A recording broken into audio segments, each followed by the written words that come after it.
വയനാട്ടിലെ ഈ പ്രകൃതി ദുരന്തം എത്രയോ പേരുകൾ മരിച്ചു കഴിഞ്ഞു. അതിൽ ഗജകേസരി യോഗവും കേസരി യോഗവും പഞ്ചമഹാപുരുഷയോഗവും ആളുകളൊക്കെ അതിൻ്റെ മണ്ണിൻ്റെ അടിയിൽ പോയി. അതെ. അപ്പൊ എങ്ങനെ നിങ്ങൾ ഒരു കൺക്ലൂഷൻ എത്താൻ പറ്റും?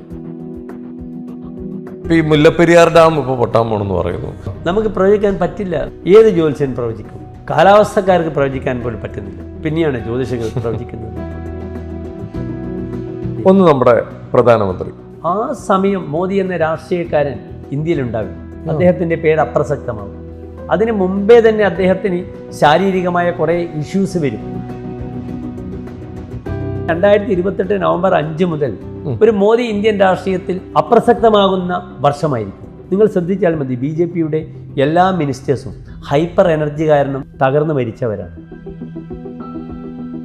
ഇപ്പൊ രാഹുൽ ഗാന്ധിയുടെ ജാതകം, അദ്ദേഹത്തിന് യഥാർത്ഥത്തിൽ അതിശക്തമായൊരു സമയം തുടങ്ങി. ബലവാൻ ശത്രു ജിതസ്യ ശത്രുയാതെ, ബലവാനും ശത്രുക്കളെ നശിപ്പിക്കും. 2024 ഒക്ടോബർ 10 മുതൽ നിങ്ങൾ കാണുന്ന രാഹുൽ ഗാന്ധി ഇന്ത്യൻ രാഷ്ട്രീയത്തിലൊരു അതിപ്രസക്തമായ ഒരു രാഷ്ട്രീയ ഭാഗധേയം അദ്ദേഹത്തിന് നിർണ്ണയിക്കാൻ കഴിയും. വയനാട്ടിലൊക്കെ ഈ ദുരന്തം നടന്നപ്പോൾ അതിന്റെ തൊട്ട് മുമ്പ് ആനകളൊക്കെ അവിടുന്ന് കൂട്ടത്തോടെ ഇറങ്ങി മാറിപ്പോയി. പ്രകൃതിയിലെ ജീവജാലങ്ങൾക്ക് മനുഷ്യനെക്കാട്ടും ഇൻഡ്യൂഷൻസ് കൂടുതലാണ്. പ്രേതം എന്ന സങ്കല്പം ശരിക്കും ഭൂമിയിലുണ്ടോ? ജനിച്ച ആൾക്ക് മരണമുണ്ട്, മരിച്ച ആൾക്കും ജനനമുണ്ട്. നമ്മുടെ ഇന്റർപ്രിട്ടേഷനാണ്, എങ്ങനെ വ്യാഖ്യാനിക്കുന്ന സയൻസ്, ആ ശാസ്ത്രം, അവിടെയാണ് ജ്യോതിഷത്തിന്റെ വിജയം.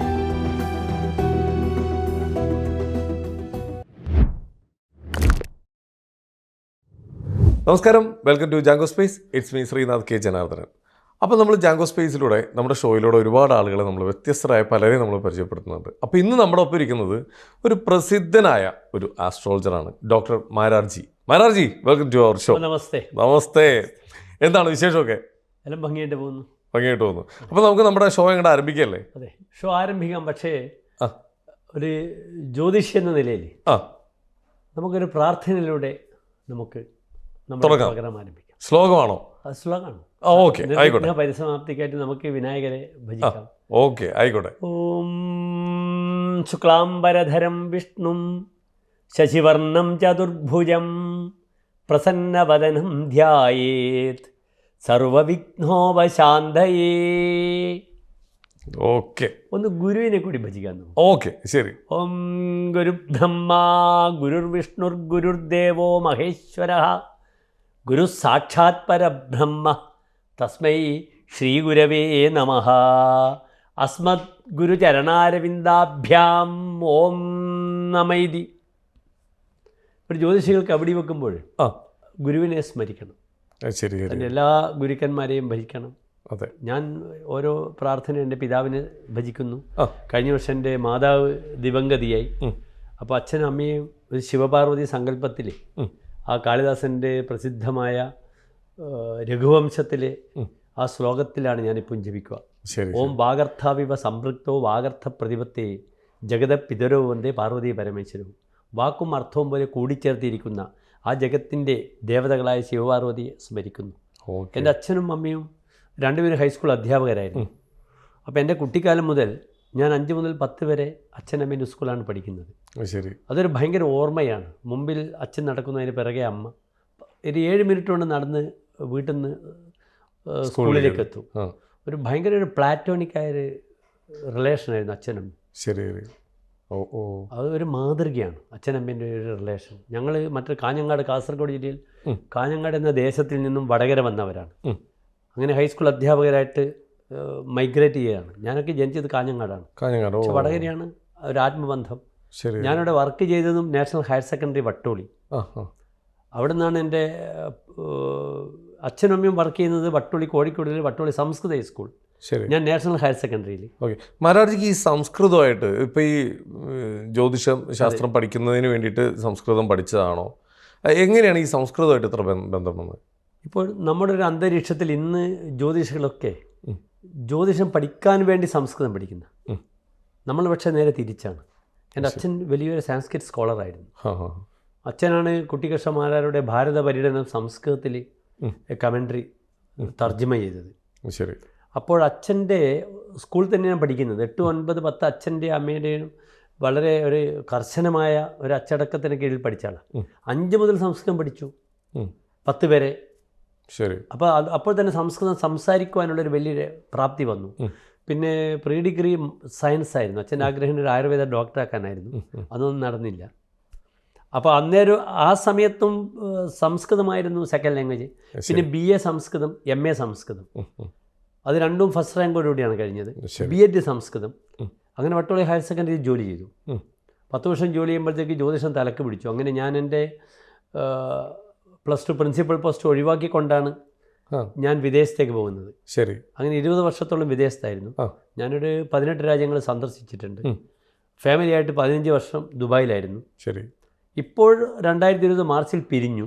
ഇപ്പോൾ കാലടി യൂണിവേഴ്സിറ്റിയിൽ ഞാൻ അഷ്ടപതി കലാകാരനാണ്. അപ്പം എൻ്റെ ഗുരുനാഥൻ തരണി രാമേന്ദ്രൻ തിരുമേനി അദ്ദേഹം പറഞ്ഞു, തൗര്യത്രികം, സംഗീതം, സംഗീത ഉപകരണങ്ങൾ, നൃത്തം, ഇതുമായിട്ട് ബന്ധപ്പെടുത്തിയ ഒരു വിഷയം എടുക്കാൻ പറഞ്ഞു. അങ്ങനെ കാലടി യൂണിവേഴ്സിറ്റി ഇപ്പോൾ 4 വർഷമായിട്ട് അവിടെ അഷ്ടപതിയിൽ ഗവേഷണം പൂർത്തീകരിച്ചു. ഇപ്പോൾ എഴുതിക്കൊണ്ടിരിക്കുകയാണ്. ശരി. ഈ 4 മാസക്കാലത്താണ് ഞാൻ എൻ്റെ പുതിയ യൂട്യൂബ് ചാനൽ, അങ്ങനെയാണ് താങ്കൾ എന്നെ വിളിക്കുന്നത്, ഡോക്ടർ മാരാർജി എന്ന ചാനൽ തുടങ്ങിയത്. അത് തുടങ്ങിയിട്ട് 4 മാസമല്ലേ ആയിട്ടുള്ളൂ? 4 മാസമായിട്ടുള്ളൂ. പക്ഷെ അത്യാവശ്യം നല്ല ആൾക്കാർ, അത് നമുക്കൊരു 10,000 സബ്സ്ക്രൈബേഴ്സ്, 10 ലക്ഷം വ്യൂവേഴ്സ് ആയിക്കൊണ്ടിരിക്കുകയാണ്. It's accepted all over the world. അതിൻ്റെ കെയർ ഓഫിൽ ധാരാളം ജാതകം നോക്കേണ്ട അവസരങ്ങൾ കിട്ടുന്നുണ്ട്. ശരി. നമുക്ക് നമ്മുടെ എല്ലാത്തിനും ഒരു കണക്കാണ്. അതെ. ഇപ്പം നമ്മുടെ ജീവിതമായി മുമ്പോട്ട് പോകുന്നത് എല്ലാത്തിനും ഒരു ശാസ്ത്രം ഇതിൻ്റെ പുറകിലുണ്ട്. അപ്പോൾ എത്രത്തോളം ഇമ്പോർട്ടൻ്റ് ആണ് ആസ്ട്രോളജി അല്ലെങ്കിൽ ജ്യോതിഷം ഒരു മനുഷ്യൻ്റെ ജീവിതത്തിൽ അത്യാവശ്യമുള്ളൊരു ഘടകമാണോ? സർ, നിങ്ങൾ മനസ്സിലാക്കണം, പ്രപഞ്ചത്തിൽ ആകാശത്തിൽ ആയിരക്കണക്കിന് നക്ഷത്രങ്ങളുണ്ട്. ഈ നക്ഷത്രങ്ങളുടെ ഇടയിൽ ഒരു വ്യക്തി ജനിക്കുന്നു. അത് പക്ഷിമൃഗാദികളായാലും സകല ജീവജാലങ്ങൾക്കും ആ ജനിക്കുന്ന ഒരു പ്രത്യേക സമയത്ത് ഒരു നക്ഷത്രമുണ്ട്. ആ നക്ഷത്രമാണ് ഒരു വ്യക്തിയുടെ സ്വഭാവത്തെ, ആ സോഡിയാക്കിൽ ആ വ്യക്തിയുടെ സ്വഭാവത്തെയൊക്കെ ആകർഷിക്കുന്നതും അദ്ദേഹത്തിൻ്റെ സ്വഭാവ വിശേഷങ്ങളും സ്വഭാവ വൈചിത്രങ്ങളും ഒക്കെ മുന്നോട്ട് നയിക്കുന്നതും. ഇതിൽ മനുഷ്യനെ സ്വാധീനിക്കുന്ന 27 നക്ഷത്രങ്ങൾ മാത്രമേ ഉള്ളൂ. ഈ 27 നക്ഷത്രങ്ങളുടെ ഒരു ചലനം, ഒരു മൂവ്മെൻ്റാണ് ശരിക്കും ജ്യോതിഷം. സൂര്യൻ്റെ ഭ്രമണപഥത്തിൽ സൂര്യൻ തന്നെ വലിയ വലിയ മാറ്റങ്ങൾ സംഭവിക്കുകയാണ്. ശരി. പലപ്പോഴും പ്രഡിക്ഷനിലൊക്കെ അതിൻ്റെ ഫലങ്ങൾ, ഗുഡ് ഓർ ബാഡ്, അതൊക്കെ നമുക്ക് അറിയാൻ പറ്റും. പക്ഷേ ഒരു സൂക്ഷ്മമായൊരു ജ്യോതിഷ ചിന്തയിലൂടെ നമുക്ക് ഈ വിഷയങ്ങൾക്ക് ചിന്തിച്ചൊരു പരിഹാരം കാണാനൊക്കെ കഴിയും. കാരണം ഈ ജ്യോതിഷവും ഈ വാസ്തുശാസ്ത്രവും താന്ത്രികവും മാന്ത്രികവും ഇതൊക്കെ പരസ്പരം റിലേറ്റഡ് ആണ്.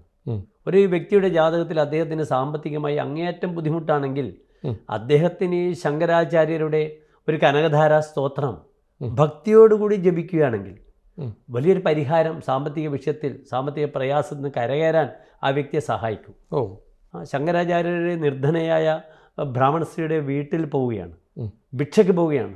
അദ്ദേഹം സാധുവല്ലേ, സജ്ജനമായ സാധു വെച്ചാൽ ആ കുട്ടിക്കാലത്തുള്ള അദ്ദേഹത്തിൻ്റെ സാധു വെച്ചാൽ സന്യാസിയുടെ ആ പഴയ കാലത്തുള്ള ഇതാണ്. അപ്പം ആ സന്ത് ആയിട്ട് പോകുന്ന സമയത്താണ് ആ അമ്മക്കൊന്നും കൊടുക്കാനില്ല, ഒരു ഉണക്ക നെല്ലിക്കയാണ് കൊടുക്കുന്നത്. അത് അദ്ദേഹം മുൻകൂട്ടി അറിയാണ്. ആ നെല്ലിക്ക കഴിച്ചുകൊണ്ട് അദ്ദേഹം 18 ശ്ലോകങ്ങൾ ചൊല്ലിയാണ്. ആ 18 ശ്ലോകങ്ങളാണ് കനകധാരാ സ്തോത്രം. സ്വർണ്ണ നെല്ലിക്ക ആ വീട്ടിൽ വർഷിച്ചു എന്നാണ് പറയപ്പെടുന്നത്. സംഭവിച്ചതാണ്. ശങ്കരാചാര്യർ ജീവിച്ചിരിക്കുന്ന കാലഘട്ടം നമ്മളുമായി വളരെയധികം നമുക്ക് കണ്ടെത്താം. അത്ര പുരാതനമല്ല.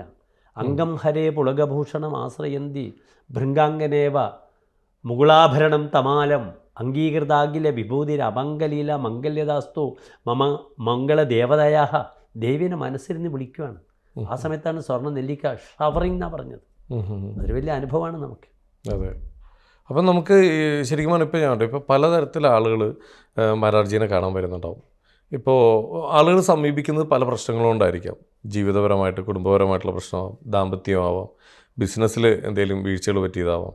ഇപ്പോൾ ഒരു ബിസിനസ് ഇപ്പോൾ ഒരുപാട് ആളുകൾ നമ്മുടെ ചുറ്റും ബിസിനസ്സൊക്കെ ചെയ്യുന്നുണ്ട്. അപ്പോൾ അങ്ങനെയുള്ള ഒരാൾക്ക് ഇപ്പം മാരാർജിയുടെ അടുത്ത് വന്നു കഴിഞ്ഞാൽ നമ്മൾ എന്താണ് അതിനൊരു പ്രതിവിധി പറഞ്ഞു കൊടുക്കുക? മിസ്റ്റർ ശ്രീനാഥ്, ജ്യോതിഷം ഒരു 12 ഭാവങ്ങളിൽ ഒതുങ്ങി നിൽക്കുകയാണ്. ലഗ്നം മുതൽ 12 ഭാവങ്ങൾ, അത് മേടം മുതൽ 12 രാശികൾ. ഇതിലാണ് ഈ ജ്യോതിഷത്തിലെ നവഗ്രഹങ്ങളും മാന്തിയും ലഗ്നവും അടക്കം 11 കളിയിൽ നിങ്ങൾ ലാ എന്ന് കാണുന്ന ലഗ്നമാണ്.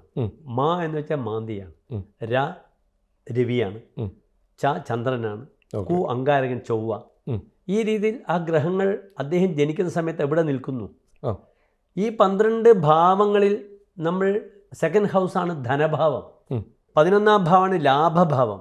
ഈ ഗ്രഹങ്ങൾ ഒന്നിച്ച് വന്നാൽ ധനലാഭ യോഗം എന്നൊരു വലിയ യോഗമാണ്. ഈ ഗ്രഹങ്ങൾ ഷഷ്ടാഷ്ടമത്തിലൊക്കെ ദ്വിദ്വാദശത്തിൽ നിൽക്കുകയാണെങ്കിൽ ആ വ്യക്തി സാമ്പത്തിക വിഷയത്തിലുണ്ടാകുന്ന പ്രയാസങ്ങൾ വലുതാണ്. ഒരു ജാതകം കാണുമ്പോൾ ഞാൻ പലപ്പോഴും പറയാറുണ്ട് ആ വ്യക്തിയോട്, സർ നിങ്ങൾ ഇൻവെസ്റ്റ് ചെയ്യരുത്. അദ്ദേഹത്തിൻ്റെ കർമ്മപതി വളരെ ബലവാനാണ്. You can perform as a good consultant. ബുധൻ ബലവാനാണെങ്കിൽ അദ്ദേഹത്തിന് വലിയ കൺസൾട്ടൻ്റ് ആകാം. എൻ്റെ ഒരു ക്ലയൻറ്റ് നിരന്തരം ലോട്ടറി എടുത്ത് നശിച്ചു പോയൊരാളുണ്ട്. ഞാൻ അദ്ദേഹത്തിനോട് പറഞ്ഞു, നിങ്ങൾ ലോട്ടറിയുടെ ഏജൻസി നടത്തൂ, അതിലൂടെ നിങ്ങൾ രക്ഷപ്പെടും. അങ്ങനെ രക്ഷപ്പെട്ട ഒരാളുണ്ട് കണ്ണൂർ. അദ്ദേഹത്തിന് ഇതിന് ഭ്രാന്തായിരുന്നു ഈ ലോട്ടറി ടിക്കറ്റ് എടുക്കുക. അങ്ങനെ വലിയ നഷ്ടമുണ്ടായ സമയത്ത് അദ്ദേഹം ഭാര്യ കരഞ്ഞ് എൻ്റെ അടുത്ത് വന്ന് പറഞ്ഞു, ചേട്ടൻ ഇങ്ങനെ നശിച്ചുകൊണ്ടിരിക്കുകയാണ്. അപ്പോൾ ഭാര്യയുടെ ജാതകവും അദ്ദേഹത്തിൻ്റെ ജാതകവും ഗാംബ്ലിംഗ് പ്ലാനറ്റ് വളരെ നല്ലതാണ്. അദ്ദേഹത്തിന് ധനത്തിലേക്ക് എത്താൻ പറ്റുന്നില്ല. അങ്ങനെ അദ്ദേഹം കണ്ണൂർ ചെറിയൊരു ഷോപ്പൊക്കെ തുടങ്ങി നല്ല രീതിയിൽ അദ്ദേഹത്തിൻ്റെ ഭാര്യയുടെ ജാതകത്തിൻ്റെ ബലപ്രകാരം ധാരാളം ലോട്ടറികൾ അടിച്ചിട്ടുണ്ട് അവർക്ക്. അങ്ങനെ അവർ രക്ഷപ്പെട്ട് കഴിഞ്ഞു. നമുക്ക് ആ രീതിയിൽ ഒരു വ്യക്തിയെ ഗൈഡ് ചെയ്യാം. ഓക്കെ. അതറിയണം. സൂക്ഷ്മത, ദാറ്റ് ഈസ് ഇമ്പോർട്ടൻറ്റ്. എസ്ട്രോളജി സൂക്ഷ്മതയാണ്, സൂക്ഷ്മമായ ശാസ്ത്രമാണ്. ഇപ്പോൾ 7ാം ഭാവത്തിൽ സ്ത്രീയുടെ ജാതകത്തിൽ 3 ഗ്രഹങ്ങളുണ്ടെങ്കിൽ മിശ്രൈഹി പുനർഭൂർഭവേത്, അവർ പുനർവിവാഹിതയാവും. അത് എഴുതി വെച്ചിട്ടുണ്ട്. പുരുഷൻ്റെ സ്ത്രീയുടെ ജാതത്തിൽ 7ൽ സൂര്യനാണെങ്കിൽ ഉത്സൃഷ്ട തരണവും, ഭർത്താവ് ഉപേക്ഷിച്ച് പോവും.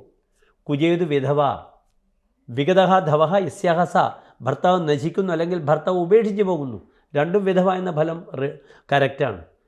നമ്മുടെ ഇൻ്റർപ്രിറ്റേഷനാണ്, എങ്ങനെ വ്യാഖ്യാനിക്കുന്ന സയൻസ്, ആ ശാസ്ത്രം, അവിടെയാണ് ജ്യോതിഷത്തിൻ്റെ വിജയം. ഒരു തരത്തിലും നാം പല ഇൻ്റർവ്യൂവിലും ശ്രദ്ധിക്കാറുണ്ട്.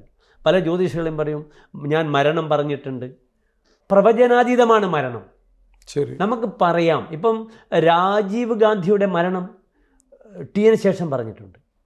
അത് വലിയൊരു പാഠമായിരുന്നു എനിക്ക്. ഞാൻ വളരെ കഷ്ടപ്പെട്ട് മുത്തുസ്വാമിയുടെ സാരാവലി എന്ന പുസ്തകത്തിൽ വെച്ചിട്ട് ഞാനത് കണ്ട്, ആ ആർട്ടിക്കിൾ ഞാൻ കണ്ടിരുന്നു. അത് ടിന് ശേഷൻ പറഞ്ഞത് കറക്റ്റായിരുന്നു. മകരൻ ലഗ്നമായി അഷ്ടമത്തിലെ രാഹുവിൻ്റെ ദശയിൽ ചൊവ്വയുടെ അപഹാരകാലത്താണ് ബോംബ് ബ്ലാസ്റ്റ് നടക്കുന്നത്. അത് ചിങ്ങൻ രാശിയാണ്. ശരി, പക്ഷെ ഇത് പറയണമെങ്കിൽ ടിന് ശേഷന് കഴിഞ്ഞു. ആയുശ്ച ലോകയാത്രാച്ച ശാസ്ത്രസ്മിൻ ദ്വേ പ്രയോജനേ നിശ്ചേതും കോംനു ശക്നോമി വസിഷ്ഠോവ ബൃഹസ്പതി എന്ന് പ്രത്യേകം ആചാര്യൻ പറയുന്നു. ജ്യോതിഷത്തിൻ്റെ പരമമായ 2 ധർമ്മങ്ങൾ ആയുസ്സും ഒരാളുടെ യാത്രയുമാണ്. അത് ഈ വസിഷ്ഠനും ബൃഹസ്പതിയും പറയാൻ കഴിഞ്ഞിട്ടില്ല, അവർക്ക് പറയാൻ കഴിഞ്ഞിട്ടില്ല, ആചാര്യന്മാരായവർക്ക്. പിന്നെ കലിയുഗത്തിൽ നിങ്ങൾ എങ്ങനെ പറയും? ഇതൊക്കെ പറയുന്ന വിഷയത്തിൽ വെറുതെ ഒരു കാടടയ്ക്ക് വെടിവെക്കുക എന്നൊക്കെ പറയും. ഇപ്പം ഫോർ എക്സാമ്പിൾ വയനാട്ടിലെ ഈ പ്രകൃതി ദുരന്തം, എത്രയോ പേരുകൾ മരിച്ചു കഴിഞ്ഞു.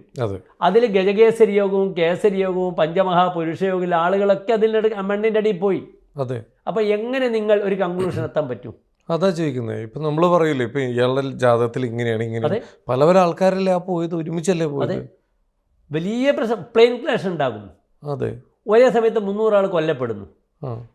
ഈതിബാധ, ഇതിന് ജ്യോതിഷത്തിൽ ഈതിബാധ എന്നാണ് പറയുക. അതിവൃഷ്ടിർ അനാവൃഷ്ടിർ ശലഭ മൂഷ ഖഗാഹ പ്രത്യാസന്നശ്ച രാജാന ഷഡേതി ഈതിബാധ സ്മൃതാഹ. പ്രകൃതിക്ക് നാശമുണ്ടാക്കുന്ന 6 ബാധകളാണ് ഞാനിപ്പോൾ ചൊല്ലിയ ശ്ലോകം. അതിവൃഷ്ടി, അങ്ങേയറ്റം നാശകരമായ മഴ, പ്രകൃതിക്ഷോഭം, പ്രകൃതിയൊക്കെ മനുഷ്യൻ ആ രീതിയിൽ ഉപയോഗിച്ച് ദുരുപയോഗം ചെയ്തത് മൂലമുണ്ടാകുന്ന നാശങ്ങൾ. അത് അതിവൃഷ്ടി, മഴക്കാലത്ത് അതൊക്കെ ഉരുൾപൊട്ടലായി ആകെ നശിച്ച് ബുദ്ധിമുട്ടുന്നു. അതൊരു ഈതിബാധയാണ്, നാശകരമായൊരു ബാധയാണ്. മറ്റൊന്ന് അനാവൃഷ്ടി, മഴയില്ലാത്തൊരവസ്ഥ, ആകെ പ്രയാസങ്ങളുണ്ടാവുക, കാട്ടുമൃഗങ്ങളൊക്കെ നാട്ടിലേക്ക് കയറി വരിക, വെള്ളമില്ല, കുരങ്ങൻ തേങ്ങ പറിക്കുക, ഇളനീര് പറിക്കുക, അത് അനാവൃഷ്ടിയാണ്. നമ്മൾ വൈശാലി എന്ന ചിത്രത്തിൽ അതിൻ്റെ ദുരന്തമുഖം MDയുടെ തിരക്കഥയിൽ വളരെ അതിമനോഹരമായി ഭാരതൻ വരച്ച് കാട്ടിയിട്ടുണ്ട്. പിന്നെ മഴ വരുന്ന ദുന്ദുമിതാദം, ഒരു അസാധ്യമായ ONVയുടെ വരികളും രവി ബോംബെയുടെ സംഗീതവും. മലയാളി ഏറ്റവും നെഞ്ചിലേറ്റി അന്നൊരു പുതിയ ഗായകനായി യേശുദാസ് പാടാണ്ട് സുനിൽ എന്ന ഗായകനാണത് അവതരിപ്പിച്ചത്. അപ്രകാരം ഖഗാഹ, പക്ഷികളുണ്ടാക്കുന്ന രോഗം, പക്ഷികളുണ്ടാക്കുന്ന പക്ഷിപ്പനി മുതൽ പക്ഷികളുണ്ടാക്കുന്ന വിളനാശങ്ങൾ, വെട്ടുകിളികളൊക്കെ. ഇന്ന് മനുഷ്യൻ്റെ അപകടം, എത്രയോ അപകടം നാം കാണുന്നു. വാഹനത്തിൽ പോകുമ്പോൾ മയിൽ വന്ന് അടിക്കുകയാണ്. കാറിനും ബൈക്കിനും. എത്ര ആൾ കൊല്ലപ്പെടുന്നു? മയിൽ വലിയ അപകടകാരിയാണ് ഇന്ന്. പക്ഷികൾ മൂലമുണ്ടാകുന്ന അപകടങ്ങൾ, മൂഷികന്മാർ, എലി ഉണ്ടാക്കുന്ന രോഗങ്ങൾ, നമ്മൾ ധാന്യങ്ങൾ മുഴുവൻ നശിപ്പിക്കും. അതിന് പുറമെ ഇതേ എലി തന്നെ ഏറ്റവും പ്ലാഗ് മുതൽ എലിപ്പനി ഉണ്ടാക്കുന്നു. ഇതൊക്കെ ഈതിബാധകളാണ്. അതൊരിക്കലും നമുക്ക് പ്രവചിക്കാൻ കഴിയില്ല. എൻ്റെ സിമ്പിളായ ഉത്തരം അത് മാത്രമാണ്. അല്ലാണ്ട് മഹാമതികളായ ജ്യോതിഷികളൊക്കെ നമുക്ക് യൂട്യൂബ് കാണുന്നുണ്ട്. അവരൊക്കെ ധാരാളം മരണം പ്രവചിച്ചിട്ടുണ്ട്.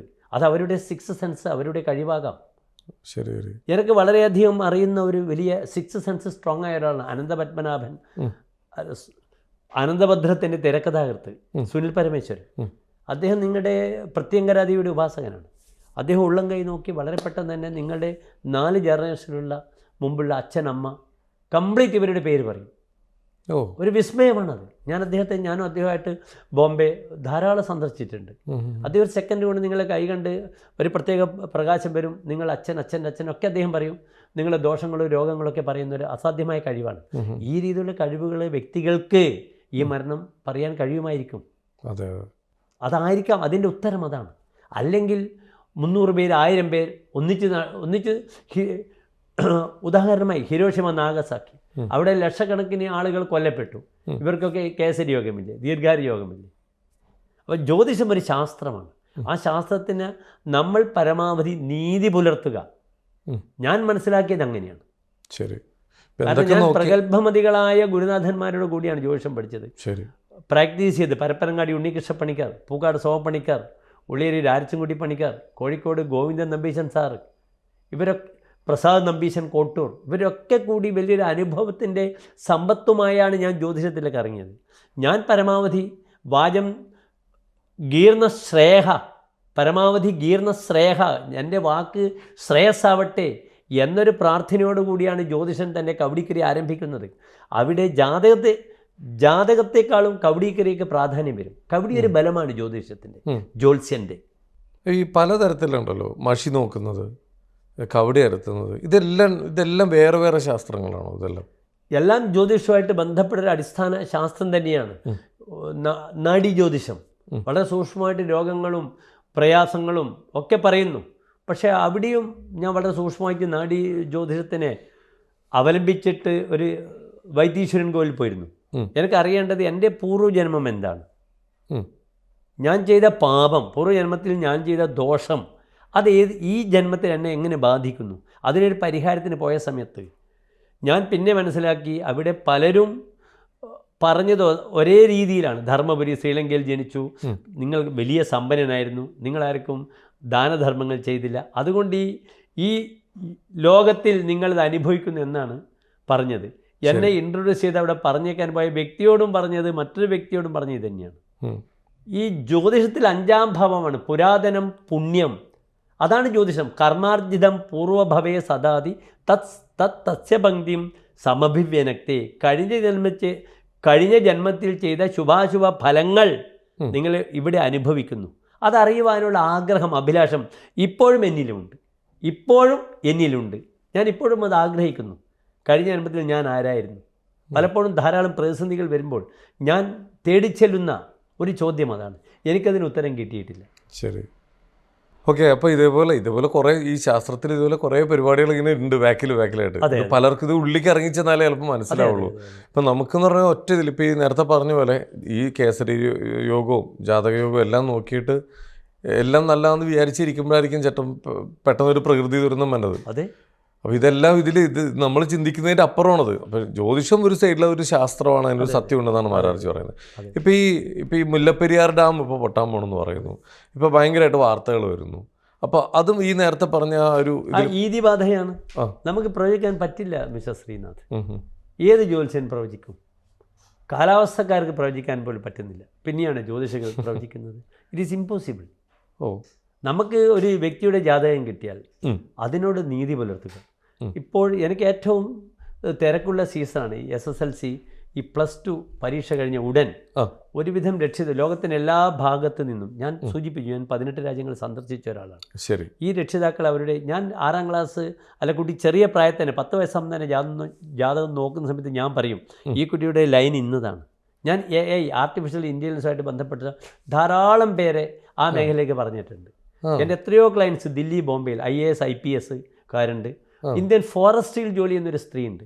അവരുടെ ജാതകത്തിൽ ചൊവ്വ അതിബലവാനായി നിൽക്കുവാണ്. അപ്പം ഞാൻ പറഞ്ഞു കുട്ടി സല്യൂട്ട് ചെയ്യുന്ന ജോലിയായിരിക്കാം, പക്ഷേ കുട്ടി പ്രിഫർ ചെയ്യേണ്ടത് എന്തിലായിരിക്കണം? ഫോറസ്റ്റുമായിട്ട് ബന്ധപ്പെടുന്ന സയൻസ് പഠിക്കണം. അങ്ങനെ കുട്ടി IAS IPSൻ്റെ താഴെയാണ് ഇന്ത്യൻ ഫോറസ്ട്രി സർവീസ്. അതേ രീതിയിൽ ഇന്ത്യൻ പോസ്റ്റൽ സർവീസ് ഉണ്ട്, IASൻ്റെ IPSൻ്റെ താഴെയാണ്. അവിടെ ബുധനും വ്യാഴവും ബലവാനായിരിക്കണം. ഫോറസ്ട്രി സർവീസ് ആണെങ്കിൽ ചൊവ്വ ബലവാനായിരിക്കണം. IAS ആണെങ്കിൽ ആദിത്യൻ സൂര്യൻ ബലവാനായിരിക്കണം.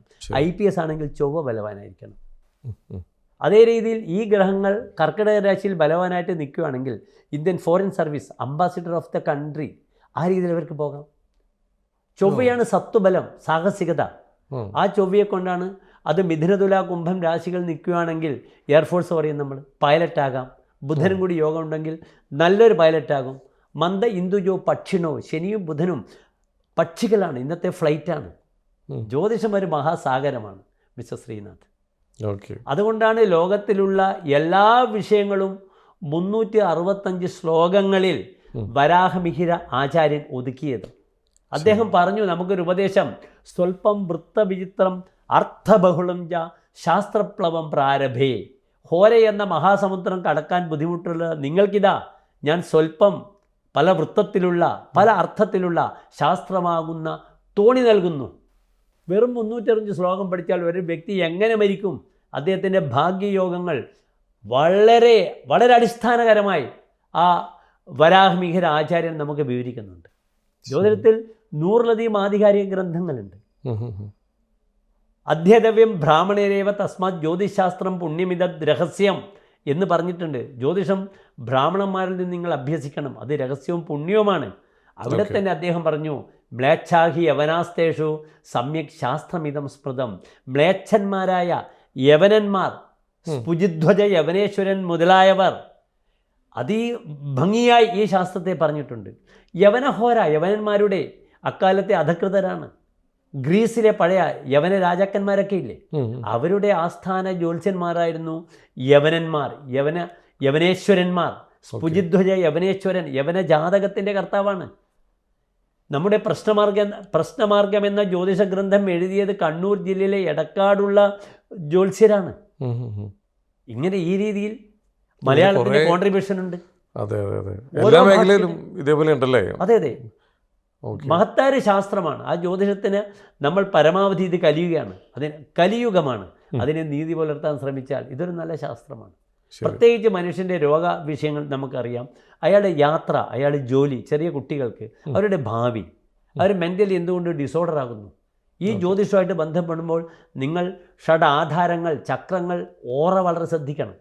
ഒരു ബുധൻ ഏറ്റവും ദുർബലമായി പാവമധ്യസ്ഥനാണെങ്കിൽ ആ കുട്ടിക്ക് ഒരു സമാധാനവും ഉണ്ടാവില്ല, വളരെ മെൻ്റലി ഡിസ്റ്റർബഡ് ആണ്, ഡിപ്രഷൻ വരുന്നു. അതേ രീതിയിൽ ലഗ്നത്തിൽ രാഹുവും കേതുവും വരികയാണെങ്കിൽ ജാതകത്തിൽ is in A depressed mood. ആ രാഹു ശനിയോടുകൂടി നിൽക്കുകയാണെങ്കിൽ ആ കുട്ടിക്ക് ഫിറ്റ്സ് വരും, അപസ്മാരം വരും. നിങ്ങൾ ജ്യോതിഷം വളരെ സൂക്ഷ്മമായിട്ട് ഒരു വ്യക്തിയുടെ ജീവിതത്തിൽ എങ്ങനെ ഇത് സ്വാധീനിക്കുന്നു, അവിടെയാണ് ജ്യോതിഷയുടെ വിജയം. അതിന് ഉപാസന വേണം, അടിസ്ഥാന ശാസ്ത്രം പഠിക്കണം. അല്ലാതെ നാം ആർക്കും പ്രശ്നമാണ്, ഇത് കലിയുഗത്തിൽ എല്ലാവർക്കും പ്രശ്നമാണ്. നിങ്ങൾ എന്ത് പറഞ്ഞാലും ജ്യോതിഷം പറഞ്ഞ കറക്റ്റായിരിക്കും, അപ്പം അതിന് അർത്ഥമില്ല. നിങ്ങളുടെ സൂക്ഷ്മത കണ്ടെത്തുക, അവിടെ ജ്യോതിഷം വിജയിക്കും. ഓക്കെ. അതുപോലെ ഇപ്പോൾ മഹാരാജ് കുറേ പ്രശസ്തന്മാരുടെ ജാതകങ്ങൾ നോക്കാറുണ്ട്. അതെ അതെ. ഞാൻ 1-2 ആൾക്കാരുടെ പേര് പറഞ്ഞാൽ അവരുടെ ജാതകം ഒന്ന് പറയാമോ? Why not easily. ഒന്ന് നമ്മുടെ പ്രധാനമന്ത്രി നരേന്ദ്രമോദി അനിഴം നക്ഷത്രമാണ്. അദ്ദേഹത്തിൻ്റെ ജാതകത്തിൽ അതിശക്തമായിട്ട് ലഗ്നത്തിൽ ചൊവ്വ വൃശ്ചികൻ രാശിയിൽ ചന്ദ്രനോടുകൂടി ലക്ഷ്മി യോഗം ചെയ്ത് രുചക മഹായോഗം ചെയ്ത് നിൽക്കുന്നു. പഞ്ചമഹാപുരുഷ യോഗത്തിൽ the warrior planet is Mars, യോദ്ധാവാണ്. അതുകൊണ്ടാണ് അദ്ദേഹം ഒരു യോദ്ധാവായിരിക്കുന്നത്. അനിഴം നക്ഷത്രമായതുകൊണ്ടാണ് അദ്ദേഹം ആ ശനിയുടെ സന്യാസയോഗം വന്നു, വിവാഹ ജീവിതം വേണ്ട എന്ന് വെച്ചു. ഹീസ് എ സെയിൻറ്റ്, അയാൾ മെഡിറ്റേഷൻ ചെയ്യുന്നു. അദ്ദേഹത്തിൻ്റെ ജാതകത്തിൽ ഇപ്പോൾ അദ്ദേഹത്തിന് 2027 വരെ അതിശക്തമായ ചൊവ്വാദശയാണ്. ഇപ്പോൾ അദ്ദേഹത്തിന് ശനിയുടെ ചില ക്ലേശങ്ങൾ നന്നായിട്ട് അദ്ദേഹം അനുഭവിച്ചു കൊണ്ടിരിക്കുന്നു. ചൊവ്വാദശയിൽ ശനിയുടെ അപഹാരം, അത് ബുധൻ്റെ അപഹാരം വരുമ്പോൾ വീണ്ടും രാഷ്ട്രതന്ത്രജ്ഞനായി അദ്ദേഹം മുന്നോട്ട് നീങ്ങും. പക്ഷേ 2028 നവംബർ 5 മുതൽ അദ്ദേഹത്തിന് ചൊവ്വാദശ കഴിഞ്ഞ് രാഹുദശ വരുന്നുണ്ട്. ആ സമയം മോദി എന്ന രാഷ്ട്രീയക്കാരൻ ഇന്ത്യയിൽ ഉണ്ടാവില്ല. അദ്ദേഹത്തിൻ്റെ പേര് അപ്രസക്തമാവും. അതിന് മുമ്പേ തന്നെ അദ്ദേഹത്തിന് ശാരീരികമായ കുറേ ഇഷ്യൂസ് വരും. ആ ചൊവ്വാദശയിൽ കേതുവിൻ്റെ അപഹാരം. രാഹു അദ്ദേഹത്തിന് ബൗദ്ധിക തലത്തിൽ തന്നെ അദ്ദേഹത്തിൻ്റെ ഓർമ്മ മെമ്മറിയായിട്ട് ബന്ധപ്പെടുന്ന ബുദ്ധിമുട്ടുകളൊക്കെ ശരിക്കും 2028 നവംബർ 5 മുതൽ ഒരു മോദി ഇന്ത്യൻ രാഷ്ട്രീയത്തിൽ അപ്രസക്തമാകുന്ന വർഷമായിരിക്കും. പകരം ആര് പൊന്തി വരുമെന്ന് ചോദിച്ചാൽ ഈ ജാതകത്തിൽ അതിശക്തമായ ജാതകമാണ് യോഗി ആദിത്യനാഥിൻ്റെ. അദ്ദേഹത്തിന് പുരൂരുട്ടാതി നക്ഷത്രമാണ്. അദ്ദേഹത്തിന് ഇന്ന് 2024 മാർച്ച് മുതൽ അതിശക്തമായി 11-ൽ നിൽക്കുന്ന ശുക്രൻ ആരംഭിച്ചു.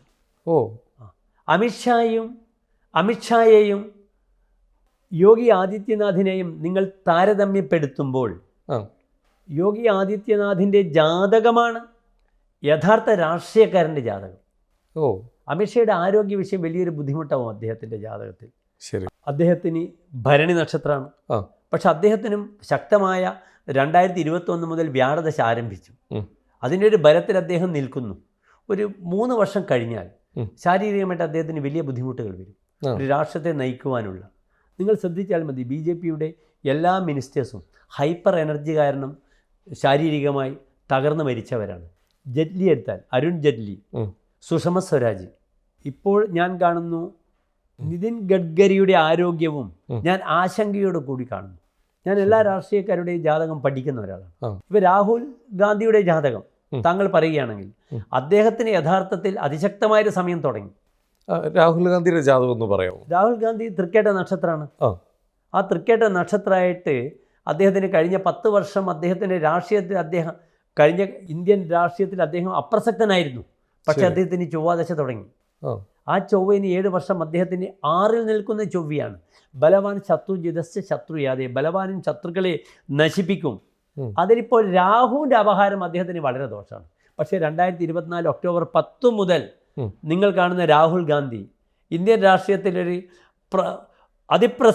അതിപ്രസക്തമായ ഒരു രാഷ്ട്രീയ ഭാഗധേയം അദ്ദേഹത്തിന് നിർണ്ണയിക്കാൻ കഴിയും. 2024 ഒക്ടോബർ 10 മുതൽ നിങ്ങൾ ശ്രദ്ധിച്ചുകൊള്ളൂ.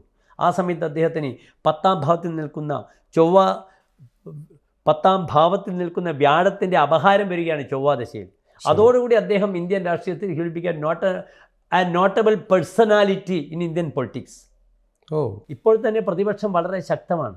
പണ്ട് BJP ഗവൺമെൻറ് എടുക്കുന്ന തീരുമാനങ്ങൾ അടിച്ചേൽപ്പിക്കല, അതൊക്കെ പോയില്ലേ.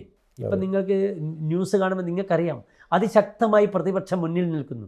ഒരു രാഷ്ട്രത്തിൻ്റെ ഭാഗധേയത്തിൽ, ഒരു രാഷ്ട്രത്തിൻ്റെ പുരോഗതിക്ക് ശക്തമായ പ്രതിപക്ഷം നിർബന്ധമാണ്. അത് ഈ വർഷം നമുക്ക് ലഭിച്ചു.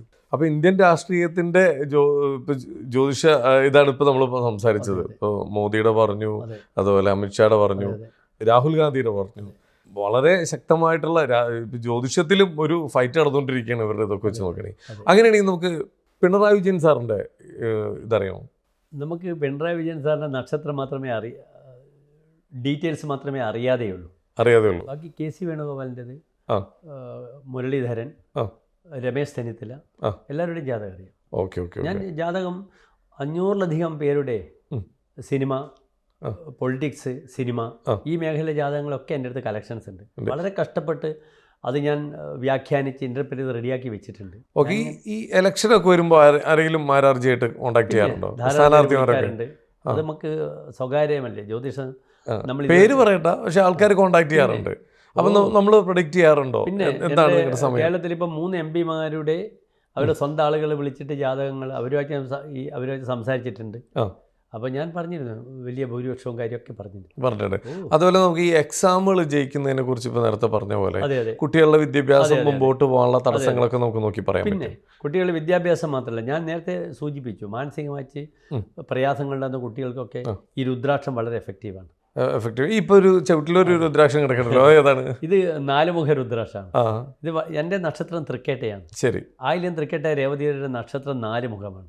എനിക്കിത് വളരെയധികം, പുരുഷന് അടുത്ത് ഭാഗത്താണ് കാതിൽ ധരിക്കേണ്ടത്, ശരി, ഇടത്തെ ചെവിയിലാണ്. സ്ത്രീക്ക് വലത്താണ് മൂക്കുത്തി. അത് ആ തത്വമാണ്, പ്രകൃതിയുടെ തത്വമാണ്. അപ്പോൾ ഈ 4-മുഖ രുദ്രാക്ഷം ഉണ്ടാക്കുന്ന മാനസികമായ ഒരു സ്വസ്ഥത വളരെയധികം ഞാനും അനുഭവിക്കുന്നുണ്ട്. ശരി. ഞാൻ 25 വർഷമായിട്ട് കാതിൽ ധരിക്കുന്ന ഒരാളാണ്. ഈ രുദ്രാക്ഷം എനിക്ക് വളരെയധികം എഫക്റ്റീവാണ്. ഞാൻ പബ്ലിക്കായിട്ട് ഇപ്പോൾ അടുത്താണ് ഇത് പുറത്തെടുത്തത്, അല്ലെങ്കിൽ ഞാൻ വീട്ടിൽ നിന്ന് സ്ഥലം ധരിക്കുമായിരുന്നു. ശരി. ഒരു അസാധ്യമായ എനർജിയാണ് രുദ്രാക്ഷം. ഒരു ഇത് പലപ്പോഴും രുദ്രാക്ഷം പലർക്കും ഭയമാണ്. കാരണം ശിവനുമായി ബന്ധപ്പെട്ട് കിടക്കുന്നു.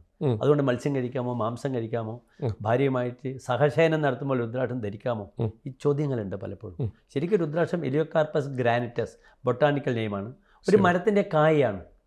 ഈ വിഷയത്തിൽ ഇത് ധരിച്ചാൽ മതി. ഞാൻ മത്സ്യം കഴിക്കുന്ന ഒരാളാണ്. അങ്ങനെയാണ് ഞാൻ ഈ രുദ്രാക്ഷങ്ങളൊന്നും കഴിക്കുമ്പോൾ ഇത് കഴിച്ചു വെക്കണം. ഞാനതിൽ വിശ്വസിക്കുന്നില്ല. ഇതൊരു മരത്തിൻ്റെ കായാണ് എന്ന കൺസെപ്റ്റിൽ ഞാനിത് ധരിക്കുന്നു. ശരി. അതേ രീതിയിൽ രത്നധാരണവും വളരെയധികം നമുക്ക് ഉപകാരപ്രദമാണ്.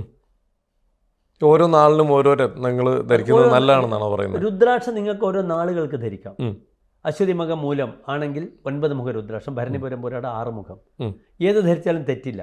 പക്ഷേ രത്നങ്ങൾ ധരിക്കുമ്പോൾ അശ്വതി മുഖം മൂലം വൈഡൂര്യം കേതു എന്ന് പറയുന്ന ആ സയൻസ് പോയി. ലഗ്നം അറിയാതെ രുദ്രാക്ഷം കൊടുക്കരുത്. ലഗ്നം അറിയാതെ രത്നം ധരിക്കാൻ പാടില്ല. നിങ്ങൾക്ക് ഏറ്റവും വലിയ ഉദാഹരണമാണ് ഡയാന രാജ്ഞിയുടെ മരണം. അവർക്ക് അവരുടെ കാമുകൻ, ആ ഈജിപ്ഷ്യൻ കാമുകൻ കൊടുത്ത ഏറ്റവും വില കൂടിയ ഡയമണ്ട് ധരിച്ച് ഏതാനും ദിവസങ്ങൾക്കിടയിലാണ് അവർ കൊല്ലപ്പെടുന്നത്. ഏറ്റവും വലിയ പ്രയാസമുണ്ടാക്കുന്ന രത്നമാണ് ഡയമണ്ട്. എന്താണ് ഇതിൻ്റെ കാരണം? അത് നിങ്ങൾ അറിയണം. ഡയമണ്ട് കാർബണാണ്. അതിൻ്റെ ഹാർഡ്നെസ് 10.3 ഓൺവേർഡ്സ് ആണ്.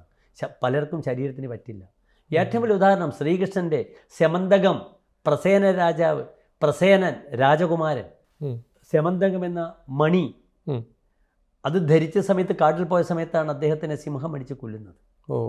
പിന്നെ ജാമ്പവാൻ അത് വാങ്ങി.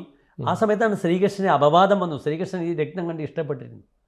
അങ്ങനെയാണ് ശ്രീകൃഷ്ണൻ കാട്ടിൽ പോയിട്ട് ഈ മണി തിരിച്ചു കൊടുക്കുന്നതും രാജാവ് അദ്ദേഹത്തിൻ്റെ മകളെ ശ്രീകൃഷ്ണന് കൊടുക്കുന്നതും. രത്നം ധരിക്കുമ്പോൾ ശ്രദ്ധിക്കണം. രുദ്രാക്ഷം നിങ്ങൾക്ക് എങ്ങനെയും ധരിക്കാം. അപ്പോൾ രത്നം ധരിക്കുമ്പോൾ ഓരോരുത്തരും അത് സൂക്ഷിച്ചു വേണം കൈകാര്യം ചെയ്യാൻ. നല്ലൊരു കൺസൾട്ടന്റിനെ കാണാതെ നിങ്ങൾ രത്നം ധരിക്കരുത്. വെറുതെ ഒരു രത്നം, ഒരു ഡയമണ്ട് ഗിഫ്റ്റ് കിട്ടി കഴിഞ്ഞാൽ മേടിച്ചിടുന്നത് പാടില്ല. ഓരോരുത്തർക്കും മുസ്ലിംസ് ധരിക്കുന്ന, മുസൽമാന്മാർ ധരിക്കുന്ന രത്നങ്ങൾ ഹക്കീഖ് ധാരാളമുണ്ട്. മുസ്ലിംസ് ധരിക്കുന്ന രത്നമാണ് ഹക്കീഖ്. അവർ മറ്റ് രത്നങ്ങളൊന്നും ധരിക്കാറില്ല. അവർ ഹജ്ജിനും ഉംറക്കും പോകുമ്പോൾ യമനീസ് ഹക്കീഖാണ് ലോകത്തിൽ ഏറ്റവും പ്രസിദ്ധം. അത് സൗദിയിൽ കിട്ടും, യമനിൽ കിട്ടും. അതിലും കോടിക്കണക്കിന് മൂല്യമുണ്ട്. ഷജറി, പുഷ്പിക്കുന്ന എന്നർത്ഥം വരുന്ന ഹക്കീഖ്. എല്ലാവരും രത്നം ധരിക്കുന്നു. ഹൈദരാബാദിലെ നൈസാമായിരുന്നു ഇതിൻ്റെ ഏറ്റവും വലിയ ആൾ. ലോകത്തിലെ ഏറ്റവും ഡയമണ്ട് കളക്ഷനും സമ്പന്നനുമായിരുന്നു ഹൈദരാബാദിലെ നൈസാം രാജാവ്. ഒരു കാലത്ത് അറബികളുടെ ഏറ്റവും വലിയ വ്യാപാരം എന്തായിരുന്നു? മുത്തുവയറലാണ്.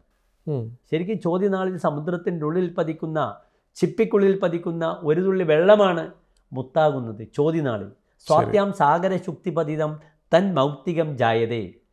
ഇന്ന് നിങ്ങൾക്ക് ധാരാളം കൾച്ചർഡായ പേളുകൾ കാണാം. വയലുകളിൽ കൾച്ചർഡായ പേളുകൾ. അത് വെറും 10 പൈസ മുതൽ 10,000 രൂപ വരെയുള്ള മൂല്യമുണ്ട്. യഥാർത്ഥത്തിൽ സമുദ്രത്തിലെ പേളാണ് ഏറ്റവും നല്ലത്. ഏറ്റവും നല്ല പേള് ബഹറിലെ പേളാണ്. ഓരോ വിഷയത്തിലും നിങ്ങൾ ഏറ്റവും നല്ല ബ്ലൂ സഫയർ കിട്ടുക മെഡഗസ്കറിലും ശ്രീലങ്കയിലാണ്. ഏറ്റവും നല്ല മരതകം കിട്ടുക കൊളംബിയ, നോർത്തേൺ അമേരിക്കയിലാണ്. ഏറ്റവും നല്ല വൈഡൂര്യം കിട്ടിയിരുന്നത് കേരളത്തിലായിരുന്നു, ആറ്റിങ്ങലും വെഞ്ഞാർമൂടിലും. ഓരോ വിഷയമുണ്ട്. ഈ നാഗമാണിക്യം എന്ന് പറയുന്ന സംഭവം, നാഗമാണിക്യം എന്ന കൺസെപ്റ്റ് തന്നെ ഈ ഒരു പേരും പറഞ്ഞിട്ടാണ് പലർക്കും ധനനഷ്ടങ്ങളും കാര്യങ്ങളൊക്കെ ഉണ്ടാക്കുന്നത്. ഈ ആനയുടെ മസ്തകത്തിലുള്ള മുത്ത്, അത് കാളിദാസർ അങ്ങേയറ്റം കുമാരസംഭവത്തിൽ പറഞ്ഞിട്ടുണ്ട്. നാഗമാണിക്യത്തിനെ പറ്റിയും പറഞ്ഞിട്ടുണ്ട്. പക്ഷെ നമ്മൾ അറിവ് വെച്ച് ഈ 2 കാര്യങ്ങളും നമ്മുടെ ദൃഷ്ടിപഥത്തിലോ പഠനത്തിലോ അത് വന്നിട്ടില്ല. അതുകൊണ്ട് നാഗമാണിക്യത്തെ പറ്റി പറയാൻ ഞാൻ ആളല്ല. അങ്ങനെ ഒരു സംഭവം ഉണ്ടോ? സംഭവം ഉണ്ട് എന്ന് പറയുന്നു. പക്ഷേ യാതൊരു ദൃഷ്ടാന്തവുമില്ല. വയനാട്ടിലൊക്കെ ആദിവാസി മൂപ്പന്മാരെ പലരും എന്ത് ചെയ്യുന്നു, ജസ്റ്റ് ഒരു സിന്തറ്റിക് സ്റ്റോൺ വെച്ചിട്ട് നാഗമാണിക്യമെന്ന് പറഞ്ഞിട്ട് ബ്രോക്കേഴ്സ് അവിടെ കൂട്ടിക്കൊണ്ടുപോയി മൂപ്പന് കുറച്ച് കാശ് കൊടുക്കും, അങ്ങനെ പറ്റിക്കുന്നു. അങ്ങനെ ഒരു വയനാട്ടിലൊരു മൂപ്പനെ അടിച്ചു കൊന്നൊരു ചരിത്രമുണ്ട്. അതേപോലെ തന്നെ ഇപ്പോൾ നിലവിലിപ്പോൾ വരുന്നതാണ് വെള്ളിമൂങ്ങ. ഇതൊക്കെ ഓരോ സീസണിൽ പറ്റുന്ന. വെള്ളിമൂങ്ങ ഉണ്ടെങ്കിൽ ഭയങ്കര ഐശ്വര്യമായിരിക്കും. വെള്ളിമൂങ്ങയും ഇരുതല മൂരിയും ഇതൊക്കെ ഐശ്വര്യം താന്ത്രിക വിഷയത്തിൽ വളരെയധികം പറയപ്പെടുന്നു. ഇതുകൊണ്ടാണ് ഇത്രയ്ക്കൊക്കെ കഷ്ടപ്പെട്ട് കോടിക്കണക്കിന് ഇതിന് വാങ്ങാൻ ആളുള്ളത് കൊണ്ടാണ് എന്ത് ചെയ്യുന്നത്, ജനങ്ങൾ ഇതിൻ്റെ പിറകെ ഓടുന്നത്. ഇപ്പോൾ വലംബരി ശംഖ് വൈബ്രേഷൻ ഉണ്ടെങ്കിൽ ആ വലംബരി ശംഖിൽ ഇറിഡിയം കണ്ടന്റ് ഉണ്ട്. കോടിക്കണക്കിന് രൂപ പറയുന്നു. എത്രയോ വലംബരി ശംഖിന്റെ പിറകെ ആളുകൾ ഓടുന്നില്ലേ? Iridium content. എത്ര പേർ പറ്റിക്കപ്പെടുന്നു? ആർക്കാണ് യഥാർത്ഥത്തിൽ ഇതിന്റെ കാശ് കിട്ടിയിട്ടുള്ളത്? 10,000 രൂപ ഇട്ടാൽ 3 കോടി രൂപ തരും എന്ന് പറഞ്ഞിട്ട് ഒരു വലിയ ഗ്രൂപ്പ് പറ്റിക്കുകയാണ്. ഉം, ഉം. ഇതിലൊന്നും വഞ്ചിതരാകാതിരിക്കുക. അതാണ് ബി സ്ട്രെയിറ്റ്. അതെ. നമുക്ക് മുന്നിൽ നിങ്ങൾക്ക് കഴിവുണ്ടെങ്കിൽ വലിയൊരു ലോകമുണ്ട്. ഉം. അപ്പോൾ അതിനു വേണ്ടി ഹാർഡ് വർക്ക് ചെയ്യുക. അതാണ്. അവിടെയാണ് വിജയം.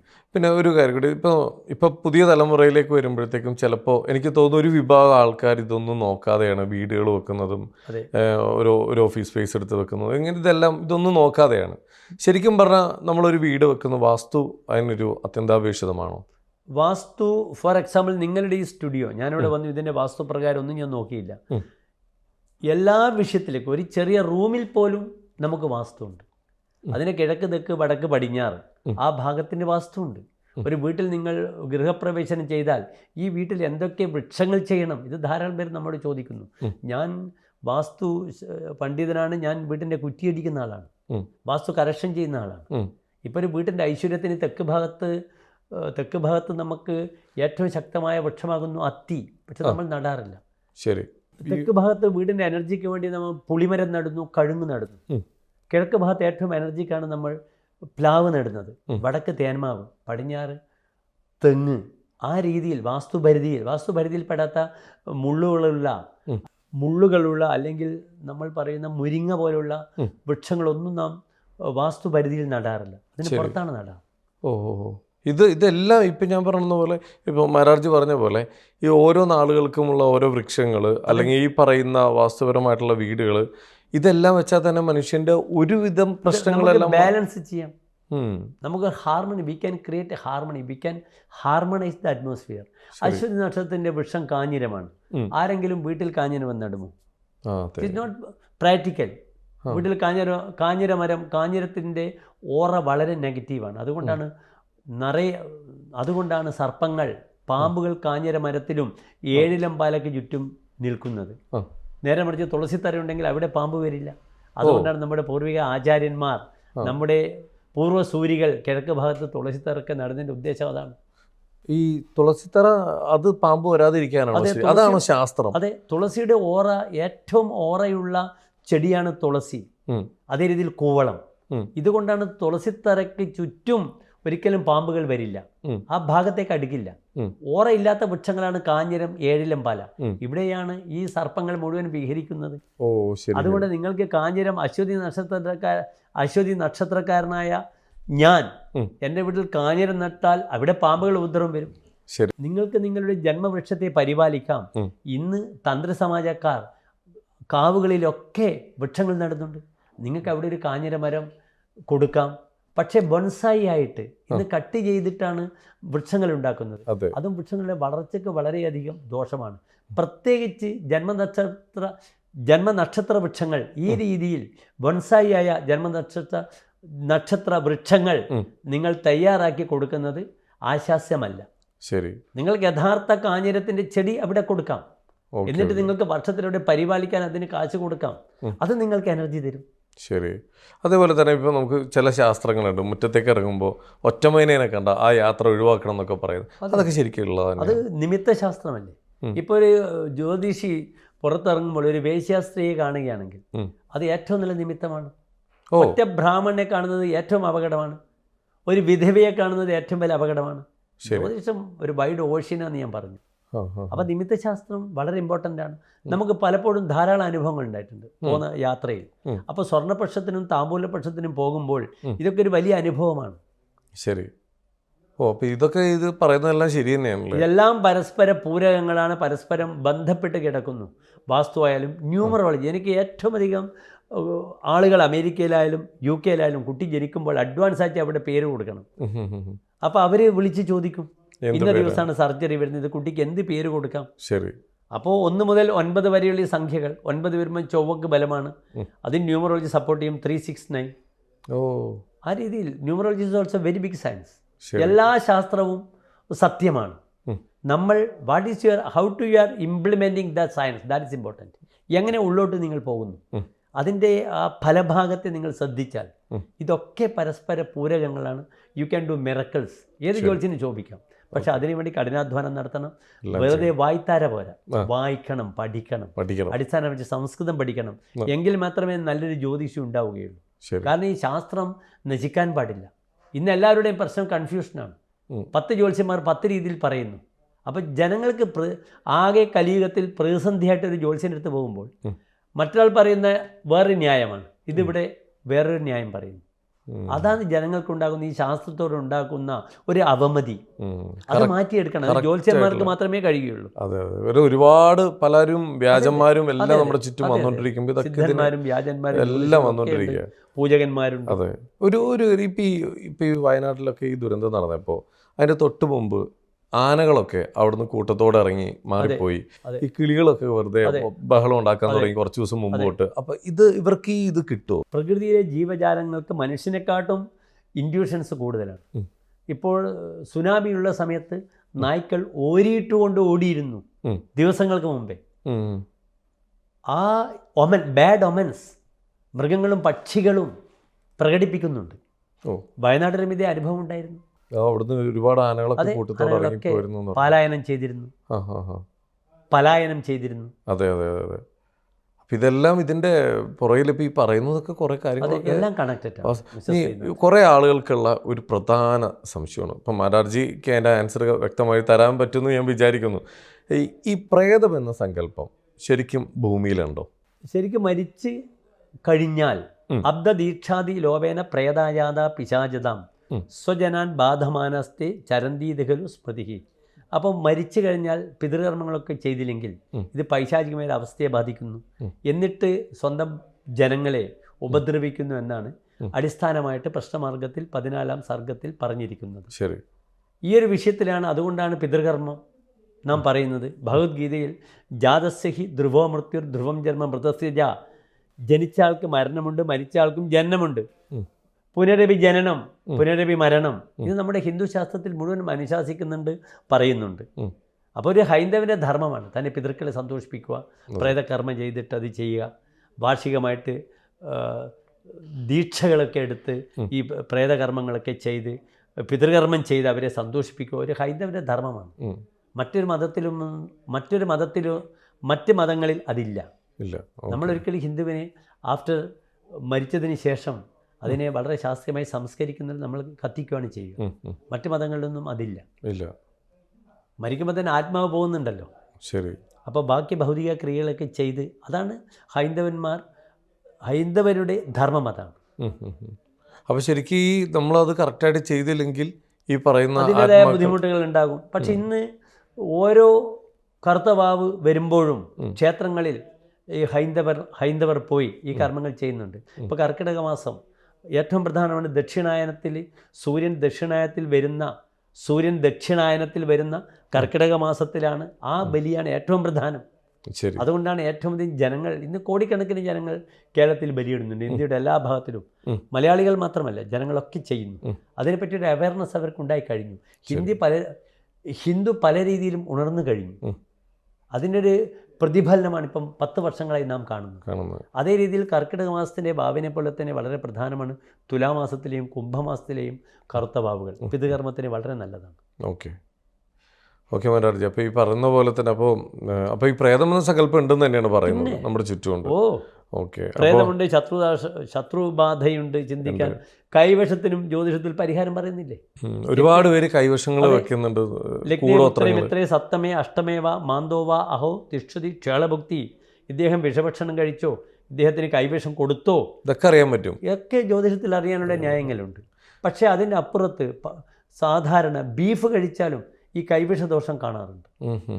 ബീഫ് ഇറച്ചി കഴിച്ചാലും ഒരാളുടെ ബുദ്ധി, കൈവശത്തിലൂടെ ഒരാളുടെ ബുദ്ധി മന്ദഗതിയിലാകുന്നു, അദ്ദേഹത്തിനൊന്നും ചെയ്യാൻ പറ്റുന്നില്ല.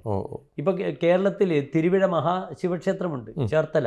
അവിടെ കൈവശദോഷം ബാധിച്ച വ്യക്തി ഔഷധ സേവ നടത്തി എല്ലാം ഛർദ്ദിച്ച് കളയുന്നു. അയാൾക്ക് നല്ലൊരു എനർജി ലഭിക്കുന്നുണ്ട്.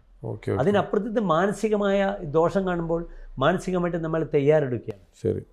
അങ്ങനെ ഒരു പരിഹാരമാണ് നമുക്ക് അതിലൂടെ കിട്ടുന്ന ആ ഒരു മാറ്റങ്ങൾ, ഒരു അറിവ്, ഒരു ഫീലിംഗ്, ഐ ആം ഓക്കെ, അത് ഉണ്ടാക്കിയെടുക്കലാണ് ജ്യോതിഷത്തിൻ്റെ ധർമ്മം.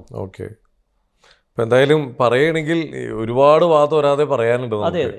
ഒരുപാട് എന്താ പറയാ, ഒരു ജ്യോതിഷത്തിൽ തന്നെ നമ്മൾ അറിയാത്ത ഒരുപാട് അറിവുകൾ അതെ, ഇതിന്റെ ഇവിടെ പുറകിലുണ്ട്. സമയപരിമിതിയുണ്ട്. നമുക്ക് 2-3 എപ്പിസോഡുകളായി ഇനി വിടാനുള്ള നമ്മളെ പ്രേക്ഷകർക്ക് താല്പര്യമുണ്ടെങ്കിൽ വീണ്ടും ഞാൻ വരും. അതാണ് മഹാരാജ് എത്തിയിരിക്കും. അതെ, ഞാൻ കണ്ണൂരിൽ നിന്നും ഇവിടെ വരുന്നു.